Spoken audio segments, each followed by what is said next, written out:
Okay, hello.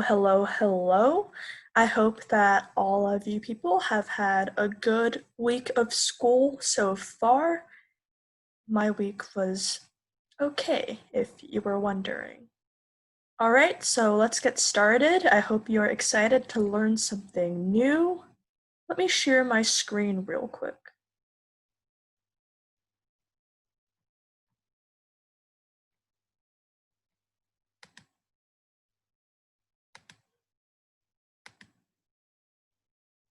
All right, so here it is. Let me present.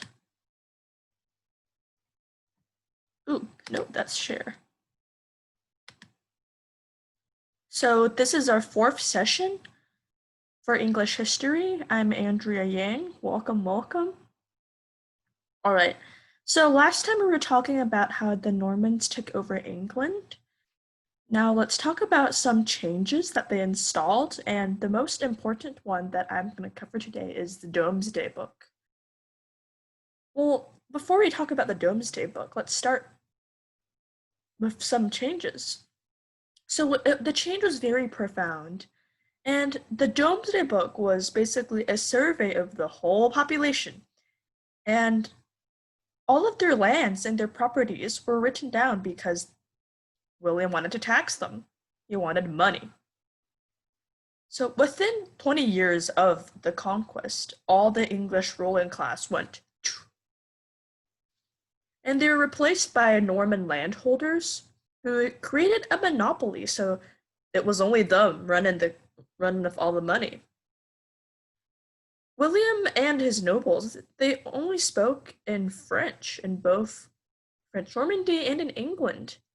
So they used Anglo-Norman language, so they merged the English with their Norman French. So it left a mark on the development of the modern language. So upon being crowned on Christmas Day 1066, he began to enforce his power, and within a year he faced a lot of revolts, but he crushed them.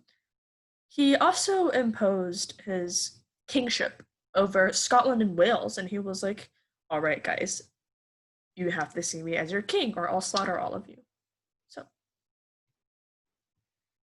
the Middle Ages, which is basically the period that followed William's rule, it was characterized by a lot of civil war and international war, and it was a lot of weird political changes.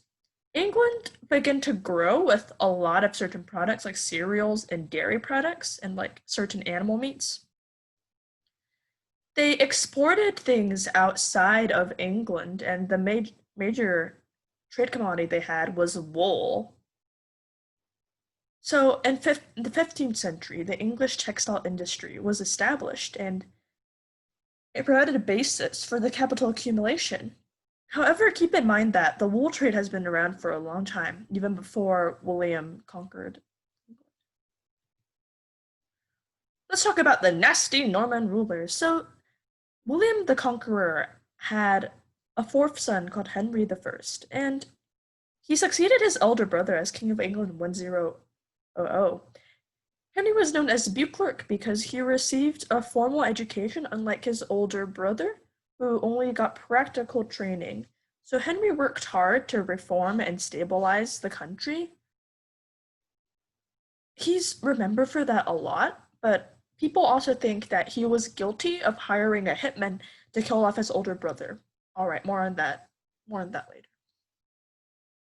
However, there was a problem. So Henry's son died in November 1120. And this problem regarding who would take over after he died would cast a long shadow. So, before Henry died, he required the leading barons of England to take an oath to accept his daughter to be the next Queen of England. However, England was not enthusiastic to establish and accept an outsider, a woman, to rule them. There is some evidence that Henry was unsure of making Matilda his heir. He could have hoped that his daughter would have had a son and step aside as Queen Mom, but she didn't do that. So upon Henry's death, the Norman and English barons ignored Matilda's claim, and they elected Stephen, Henry's favorite nephew, as their new king. All right, let's talk about the anarchy. So on 22nd December 1135, Stephen was crowned king with support by the church and the nation. Matilda and her own son waited in France until she sparked the Civil War from 1139 to 1153, known as the Anarchy. In the autumn of 1139, she invaded England with her half brother and her husband, but her husband stayed back to conquer Normandy. So during this breakdown of authority, nobles built a lot of castles that were built without government permission, and this was an issue because the peasants hated them.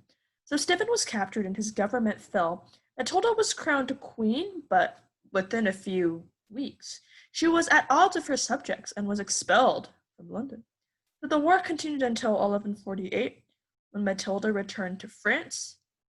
Stephen reigned without any opposition until he died in 1154, although he didn't keep an easy hold on the throne. As soon as he regained power, he demolished the Adulterine castles, but he kept a few castles standing, which put him at odds with his heir. So, his rule basically saw a major swing in power towards feudal barons, and in order to try to appease the Scottish and Welsh raiders, Stephen handed a lot of land. So that would be all for today. Today's session is rather short and sweet. Please enjoy your weekend and have a good day.